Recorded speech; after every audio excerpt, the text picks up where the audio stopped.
Welcome to Who's in STEM.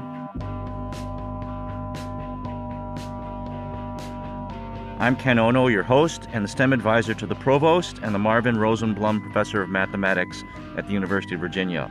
On Who's in STEM, our goal is to evoke flights of imagination and wonder by showcasing the cornucopia of all that is STEM at UVA. The marvelous world of UVA science, technology, engineering, and mathematics. Now, science usually advances on the work of thousands, over generations, fine-tuning and extending the scope of understanding. But from time to time, creative fireballs, think Newton, Einstein, they burst onto the scene, propelling science forward. And just like we celebrate and honor our scientific heroes, we also celebrate extraordinary STEM achievements. Some of my personal favorites. As a mathematician, the Pythagorean theorem about right triangles. You all know it. A squared plus b squared equals c squared. How about Newton's discovery of gravity? And how about Einstein equating energy and mass with his famous equation E equals mc squared? Or the discovery of DNA, the genetic code of life. This discovery, thanks to the Human Genome Project led by UVA alum Francis Collins, has transformed the field of medicine. And the chances are quite good that this scientific achievement has played a role in your personal health care. But let's go back to the discovery of DNA. Let's talk about Watson and Crick. These two men won the 1962 Nobel Prize for Medicine for their discovery of the structure of DNA as a double helix. Right? It's the two intertwined strands of base pairs, the AT and the CG pairs, that form the code of life. What you might not know is that there's a dark side to this historic achievement. There is a hidden lady of DNA, a forgotten heroine who many today believe was wrongfully left out. Rosalind Franklin was a British chemist who specialized in X-ray crystallography. Her mesmerizing X-ray diffraction images identified key properties of DNA, and Watson and Crick relied heavily on them, on these images, for their work for which they were awarded the Nobel Prize. Rosalind, on the other hand, died without fame and without recognition. Now, what's fitting about this is that Watson and Crick won the Nobel Prize in 1962, and that's a famous year in the annals of American science. You see, Americans tuned into radio and television coverage of John Glenn's historic spaceflight in his Mercury 7 capsule. On February 20th, Glenn became the first American to orbit Earth in outer space, and he was celebrated. There was a ticker tape parade for Glenn, a ceremony at the White House. He was a superstar representing the absolute best in science. But hidden away out of sight was Katherine Johnson, a black woman who performed some of the calculations that NASA required for Glenn's flight. Now, Johnson, like Rosalind Franklin, were both very important for these scientific achievements, but both were hidden away. Today, I'm excited to speak with Margot Shetterly, the author of Hidden Figures, which is about the black women who worked as computers during the space race. Her book is the basis of the famous film by the same name. My guess is that many of you have seen it. And this film, Hidden Figures, tells this story of Johnson and astronaut John Glenn. Margot is with us today because she is also the founding director of the Human Computer Project, a nonprofit established to recover the names and accomplishments of women like Katherine Johnson, who worked as computers, mathematicians, scientists, and engineers from the 1930s through the 1980s. And, by the way, she is a Who. She's an alum of the McIntire School of Commerce. Margot, welcome to Who's in STEM. Ken, it's really great to be on today's podcast. Well, thank you for being here. Pleasure is ours. We're also excited to have Mar Hicks with us today. Mar is new to the University of Virginia. Mar is an associate professor of data science at UVA and the author of Programmed Inequality, which examines how Britain lost early strength in computing by discarding women programmers. Mar, welcome to UVA. Excited to have you on the faculty and with us today in conversation. Thanks, Ken. It's an honor to be here today with both of you. Together, Margot, Mar, and I are partnering, and we are launching a project here at UVA called the Human Computer Project Census. It's a project where UVA students will work on a large scale to recover historical and biographical information about the female professionals who worked on early NASA programs. But before we talk about that, let's get to know both Margot and Mar. Margot, as an alum, you just received a great prize, the Maxine Platzer-Lynn Women's Center 2023 prize as the Distinguished Alum of the Year. Tell us a little bit about your time at UVA and how UVA has influenced you in your career. Thanks, Ken. I'd say maybe the first thing that I'd say about my experience at UVA is that I made some very, very close friends, and some of those are still very good friends today. So I will always be grateful to UVA for the friendships that I had here. And then I am very grateful to the McIntire School of Commerce. I got a very strong, really solid business education, but also an education in critical thinking and research skills that stood me very well during my time on Wall Street, during my time working in the internet industry, and also in my time now as a writer and a researcher. So thanks always to the McIntire School of Commerce for that wonderful preparation it gave me. Excellent answer. Mar, you recently joined the School of Data Science, the brand new building that's going to open in April. Can you tell us about your path and why you're excited? I hope you're excited. I don't put words in your mouth. Why you're excited to join us here on the faculty in the School of Data Science at UVA? Yeah, I'd love to. My path to the School of Data Science has been a little bit circuitous. Early in my career, I worked in computing for a little while. And then I went back to graduate school for a PhD in history, where I studied how technology and labor interacted down through the decades to produce our current technological and social systems. So I'm a historian by training, which you might think is a little unusual for somebody for data science. who works Right. at a data science school. But the reason I was recruited to the School of Data Science at UVA is because they're really trying to make sure that in training the next generation of technologists, that they take a holistic view and educate folks broadly about not just technology and data, but also where the ideas that underlie those things come from and how these systems and tools powerfully shape society, sometimes for the better and also sometimes for the worse. So my role is to try to help students understand the history of these technologies that they're building upon so that they don't repeat the mistakes of the past. And one big part of that, as Margot has shown so powerfully, is uncovering what actually happened in the past so that we can truly understand where we've been, where we are, and where we might be going, or where it might be possible for us to go as a society if we don't content ourselves with the same old patterns of privilege and profit that we've seen again and again and again. Mar, that's great. I think you touched on a very important point here. The School of Data Science recently had its undergraduate program approved and will soon be enrolling students. And as I understand, you're playing an important role in devising what the curricular requirements will be. So will there be some course requirements related to the implications of data science in society? Absolutely. That's a critical part of what we call the 4+1 model in data science. And one of those four things is essentially value, ethics, what we might call the study of data and society. It's really, really critical for the School of Data Science to impart to all of its students that technology is only useful in as much as it is applied. So we have to get the application part right. And that requires knowing a lot more than just the technical side of things. So Margot, turning to the project at hand, what is the Human Computer Project? What are your intentions and what are your long-term goals?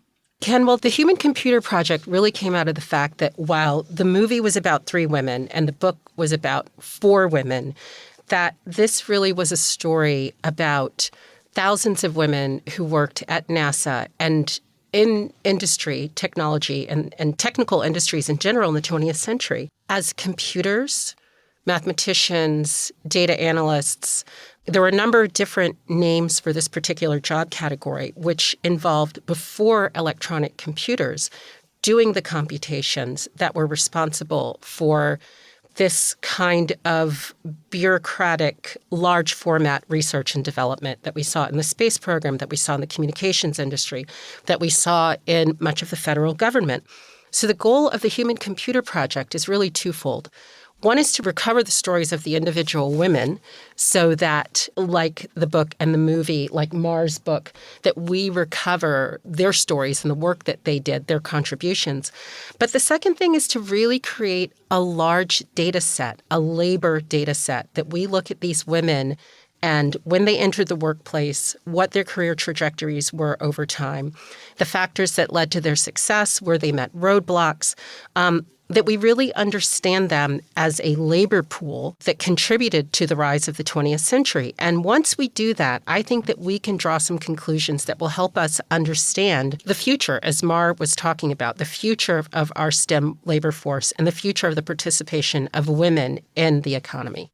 So this is where University of Virginia enters the story, Margot. It's our great fortune that you approached us with the idea of offering in partnership the launch of the Human Computer Project Census. And the idea is that we will be hiring UVA students to serve as interns to carry out the first phase of this work. What will that look like?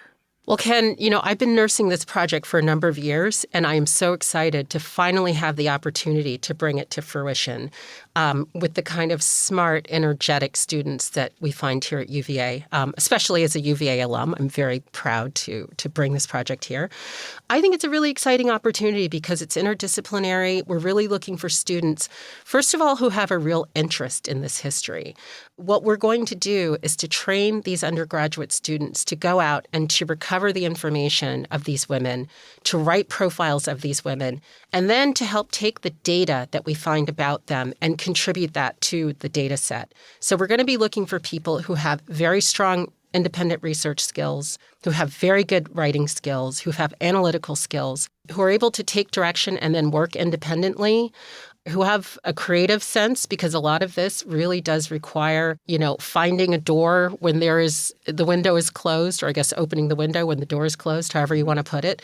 It's very much an open form kind of work, the kind of work that you would do in any kind of a workplace. And I think that's one of the things that's so exciting. It really is professional work offered to students. It is a quest. On a quest. It's an adventure. We're not putting entries in an Excel spreadsheet. We're on an adventure. We are on an adventure to extract some meaning and some real-world analysis application from the results of our quest.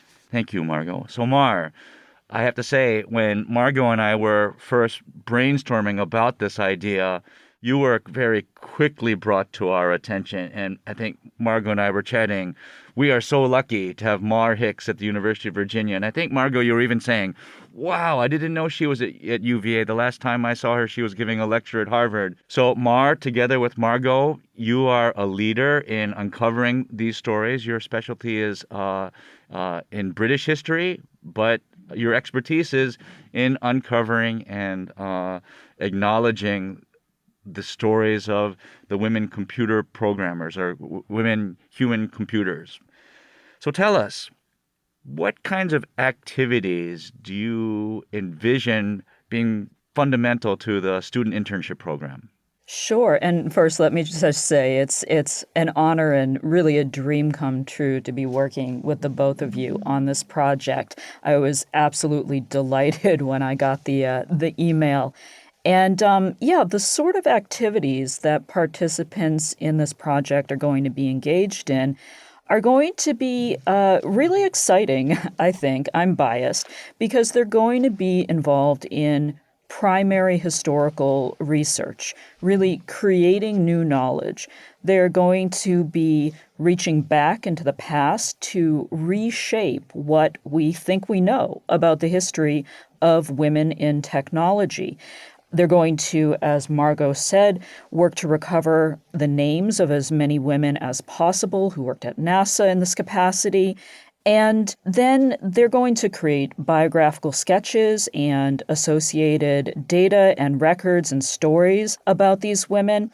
And one thing that I think is especially exciting is that one of the research techniques that they'll have the opportunity to engage in is creating oral histories. So they're actually, as Margot did for her book, going to be creating new archives that then potentially other researchers will come along and use to create new histories of what happened in this era, in this space, and how it impacts, everything that we think about computing then and now. Right. So I imagine 20-year-old UVA students in the living rooms of family members who will be retelling the stories of like an aunt or a grandmother, and maybe even in some cases not having complete appreciation for the past. I have to believe that will be not only rewarding for us as our project, but for the student,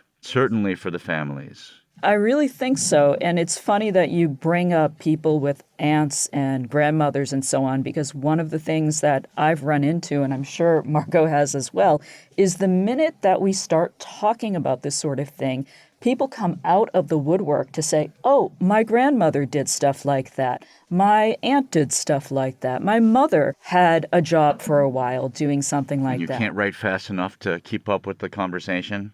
Absolutely. It's amazing. I mean, so much of this history right now resides in photo albums, in funeral programs, in the memories of people who are in their 80s and 90s and older. And our job here is to really go out, seek that archival information, commit it to history, and then to take a look at it and try to understand what it's trying to tell us about our present moment and the future.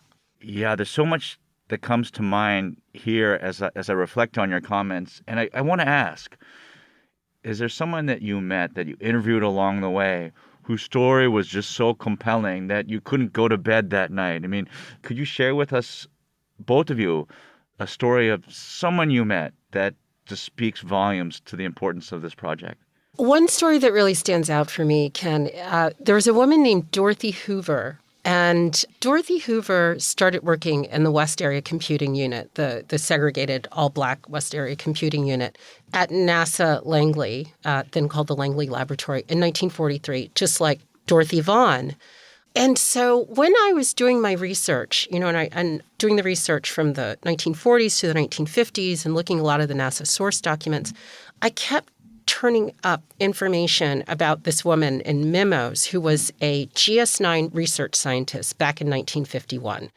It turned out it was this woman, Dorothy Hoover, who had done work in this theoretical, very advanced, mathematically advanced group of engineers, and who had gone on to do some graduate study at the University of Michigan. She came back. She went to the federal government. She worked at the National Weather Service. Then she worked at NASA Goddard in Maryland. And she ended up living a very tragic life. She lost 2 children. She died alone in Washington, D.C. And I discovered this because a journalist named Lisa Fraser Page had written a profile of her for the Washington Post back in, I think, 2002. And so it was really putting together these two sides of this woman's story who really had an extraordinary career as a scientist, as a mathematician, who was always really drawn to the more theoretical aspect of things as much as the applied math and applied science. And it really was a case of both her work being very interesting and also the twists and turns of her life. Right. Yeah. So her story always stays with me. One really memorable meeting for me was meeting a woman named Lorna Cockayne. And when I met her, she was in her 90s. She had been one of the operators of the Colossus code-breaking computers at Bletchley Park in the UK during World War II. The intelligence provided by those code-breaking computers literally turned the tide of the war in the Allies' favor at D-Day. One of the things that was so interesting to me about interviewing her, well, it was twofold. The first is that I really had to convince her that I actually valued what she had to say and that I wanted to interview her. She kept just saying, "Are you sure you're not wasting your time? Are you sure you really want to talk to me?" And I assured her, yes, I really do. But this is the sort of thing, and I'm sure Margot has probably seen this as well. When people are devalued in a certain way and the work they do is devalued, it has a tendency to actually swallow their stories, to hide their stories. And the other thing that she said that I thought was really, really important is that she didn't glamorize the war. She didn't glamorize the past. She reflected on World War II, and one of the final things she said to me was, "They said it was the war to end all wars, but it wasn't. We're still in wars all over the place." And as a historian of computing, I think it's so important to remember that these computers started out as weapons of war, and that history means something. And we should always kind of maybe just have that in the back of our minds as we're talking about all of the wonderful things that these technologies can do. When did you interview her? Was that before or after Imitation Game? It was after. That's what's in the movie, right? That's in the Yep. poster, right? Interestingly, it was after my book came out because the thing was, your book helped create this moment in time where we went from sort of knowing vaguely that women had been participants in computing in a big way to that just being kind of an explosion in the culture. And like I said, your book was a huge part of this, the movie as well as, of course. And then Natalia Holt's book came out at the Yep. same time, and Liza Mundy's book. Yeah, it was like everybody was interested in these women all of a sudden. Right. And so what I found was that right after then my book was published, women started kind of coming out and finding me and saying, "Oh, I have a story too." And that was actually how I ended up finding Lorna and several other of the Colossus operators that I interviewed actually after my book came out. Right. Well, I think it's so exciting because we can just keep them in our database and, fill them out. There's a project that just happened, very similar to what we're doing here, at Virginia Tech, that they've done the work to uncover people. Like, there are a lot of organizations that are doing the work to uncover people, which is really great because we can just over time tap into their networks, get them to help us send the information to us. And because there's so many women, there's so many networks. It's just, we can mobilize the energy of a lot of these ground forces that are out there and really just do a job of getting all these women that are, some of whom I'm sure is in my case, that a lot of them who have passed away since your book came out, that you got their information, which is really exciting. Yeah, as you were talking about, was it Dorothy Hoover? Dorothy Hoover. Yeah. I was, I was really relating to that in a way because there are so many women, who we've missed kind of the chance to get their stories, at least directly from them. And there was another person I was supposed to interview, and I didn't make it back to the UK in time, and she died. And, you just, you have to kind of race the clock. Yeah, that is the historian's, fear, right? Is that there's somebody who is alive who has a story and you're not going to get to them. And it always happens. It's always going to happen, but it is sort of like, oh, I failed. That's what it feels like. I failed. I definitely felt that way, yeah. These are great stories, and I think with our project, we look forward to collecting more stories like this. How will data science, Mar, for example, in the curriculum that you're designing, how might data science inform this project, the Human Computer Project Census? Well, I think data science is poised to make an important contribution to this project, particularly as we spin up the undergraduate curriculum in data science and start showing undergrads how to collect and work with their own data, especially complex humanistic data like this. I would love for this project to be the bellwether for a new kind of data science, one that starts from humanistic concerns and is grounded in specific domain expertise from history, African American studies, gender studies, public policy, instead of these areas being an afterthought to the data collection and system design that's driven sometimes more by tools and by computing's power or computing limitations. And the pursuit of profit. And The pursuit of profit. Well, thank you. So for students listening, one of the main reasons we are recording this episode and rushing it out is that we are looking for student interns. So this is a question for you, Margot. For students listening, what criteria and skills will you be looking for in potential interns? Obviously, the students who are interested have to be very comfortable with software, data analysis software, at least some understanding. Obviously, a lot of the hardcore skills will happen as we're doing the work. Excellent writing skills, analytical skills, again, independent research skills. And, I think that we are looking for people who will come in with a set of skills, but really come out with sort of a real idea of how to transfer this knowledge to the next version of this project. This is really a pilot version here at UVA. Hopefully we will expand this, both the number of students, the other universities with UVA as a flagship, also the data set from simply the women of NASA to these women who worked at other organizations. But we really need people who see themselves as founders of this project and who are going to set the DNA of this project and really be able to transmit what they have learned, transmit the skills that they've developed to a next generation of researchers. Right. So long term, 10 years from now, when we've done a lot of the work, what would be the best outcome you could hope for coming from the Human Computer Project? I'd say there are probably two outcomes. Mm-hmm. One is that there are so many stories. I think there are, I don't even know how many books that are in this data about women who have done extraordinary things. So I hope that, I'm sitting down 10 years from now and I've got a stack of books about the women that we've uncovered through this process. And then I also hope that for social science researchers, for economists, for labor researchers, for employers, anybody who is in any way interested in the composition of the STEM workforce, the future of the STEM workforce, how to fill their labor needs under, challenging economic circumstances, where to get the best people no matter what. Hopefully we've created something that will help them do their jobs a little bit better.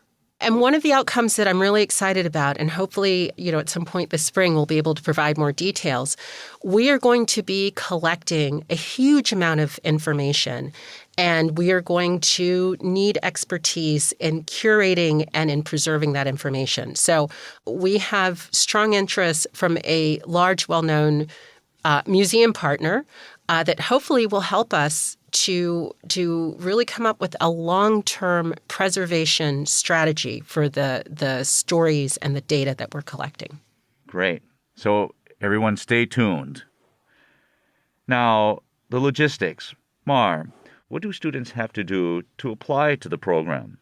Well, the application is due just about a month from now on March 11th, and it consists of 2 references, 2 writing samples, including a short biography, a resume, and also transcripts. They can be unofficial transcripts. So it's not too big a deal, but definitely get a jump on asking for those reference letters as soon as you can if you want to apply.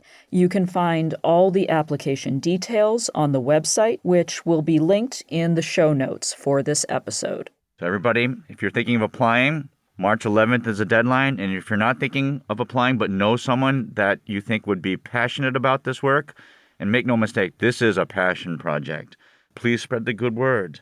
Well, this has been a wonderful conversation. Margot, Mar, you're both fulfilling President Ryan's vision for UVA to be great and good in all that we do.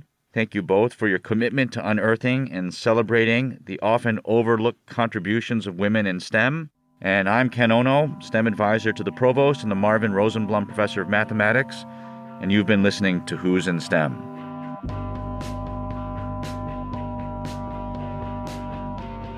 Who's in STEM is a production of WTJU 91.1 FM and the Office of the Provost at the University of Virginia. Who's in STEM is produced by Catherine Kossaboom, Claire Curzan, Ria Verma, Mary Garner-McGee, and Ariane Ballou. Our music is composed and performed by Robert Schneider and John Ferguson of Apples in Stereo. Follow us on Facebook, Instagram, and Twitter. Listen and subscribe to Who's in STEM on Apple Podcasts, Spotify, or wherever you get your podcasts. We'll be back soon with another conversation about scientific technological innovation at the University of Virginia.